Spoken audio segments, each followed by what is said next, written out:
Welcome to my channel, my name is Laura and I'm here today to talk to you about my February, March, April, May and June wrap up, which is a lot.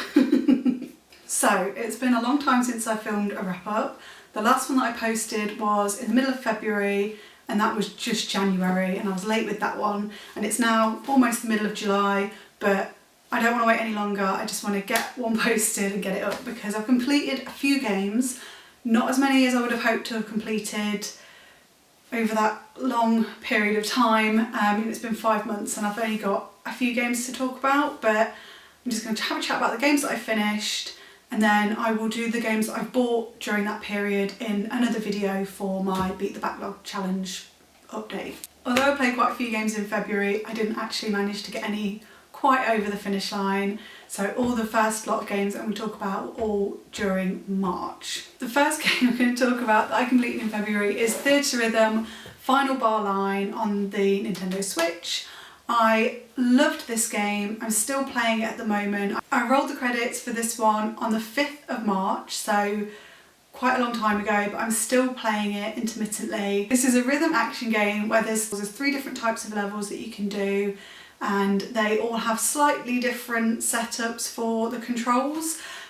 I don't really mind, they all seem very similar to me. I think on the DS versions of this game there was quite a lot of difference between the levels, whereas on the Switch they're all very similar to be honest. But I absolutely loved it. I love Final Fantasy games and I love the music in Final Fantasy games. And Theatrhythm has music from every single Final Fantasy game up until its release. So there are so many extra levels and games mentioned in this game compared to the DS or the 3DS games that were released, and they're absolutely fantastic. I know there's also some DLC for this. I've not got the DLC yet. I may get it at some point, but it's not a priority. I've also not 100% completed this game by any stretch.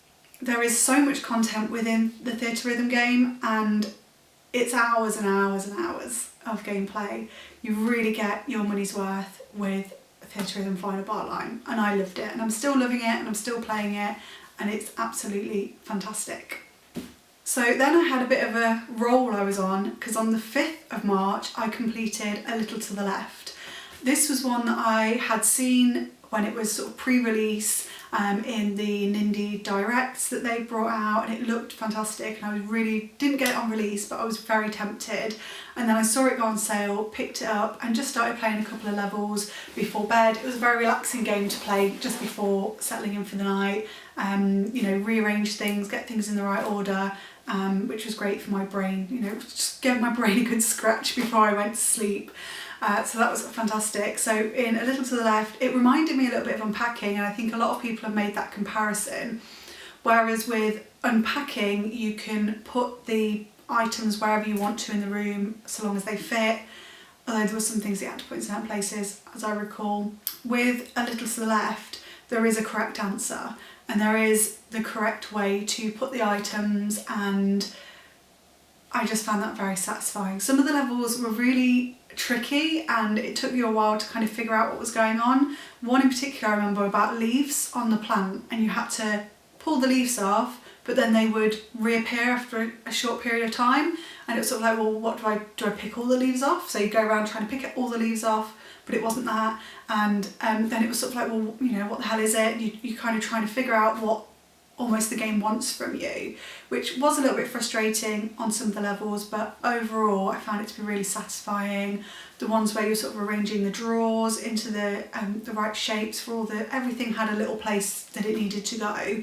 Ones where there was like patterns on the vases and you had to kind of get those in the right order, again very satisfying. And the one I remember is there was a cleaning cupboard where there was little notches in all of the bottles and things that were in there, and they would all fit perfectly if you just sort of rearrange them in the right way. Yeah, and I really, really enjoyed Look to the Left. There is, again, DLC for that game, which again I haven't got, but I would consider getting at some point because I did really enjoy it.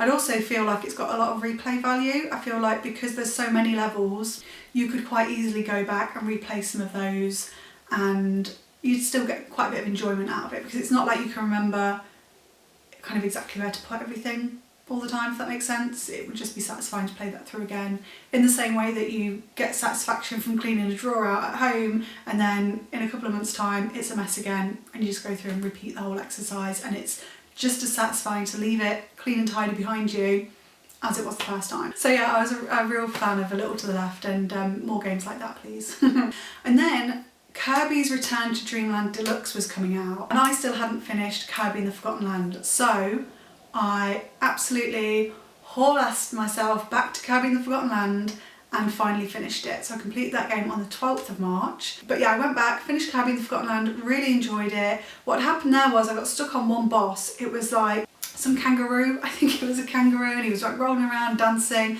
and I found that boss so hard, and I was already playing on flipping Spring Breezy mode, and I just, oh god, I kept dying and dying and dying, and it was like, oh, do you want the kind of hand-holdy way? And it's like, no, I'm already playing Spring Breezy, I'm not also having the cheat to get past this boss. So I kept going, kept trying different power-ups to see, you know, if a different one of those would work better, and eventually I got past that boss, yay me, and carried on and finished and completed the game. Kirby and the Forgotten Land, obviously that's been out for well over a year at this point. I did start playing it straight away. I'm pretty sure I definitely pre-ordered it. I'm pretty sure I started it very quickly after it came out. So it kind of joined the pile of shame for a while there, but I managed to pull it back and finish it off. So I'm really pleased about that, and I did enjoy it, and it was definitely great. Have I started Kirby's Return to Dreamland Deluxe because I finished Forgotten Land? No. But I do have it. I had to complete the Kirby game to be able to buy a new Kirby game, but I've still not started Return to Dreamland Deluxe, so boo, bad Laura. And then April, I didn't complete any games in April. May, I completed one game in May, which was a very short game, which is the Stanley Parable. I played this within a couple of afternoons along with my husband. We played it together, and it was really good. Very meta, very strange, bit of an odd sense of humour game, I think, almost, but got quite a lot of satisfaction out of it. It's the story of a man called Stanley, and he works in an office, and then everybody's gone, and you just sort of walk through, make different decisions. The narrator's quite a big character in the game because he talks to you, and he obviously narrates what you're doing, but obviously you choose different things, and he kind of talks to you, you are Stanley, so he talks to you as Stanley, and I really enjoyed that. That was something very different and very enjoyable as a Stanley Parable. And that's it. June, I didn't complete any games. We're in July at the moment, and I've still not completed anything, but obviously I'm hoping to. So that's my February, March, April, May, June wrap up.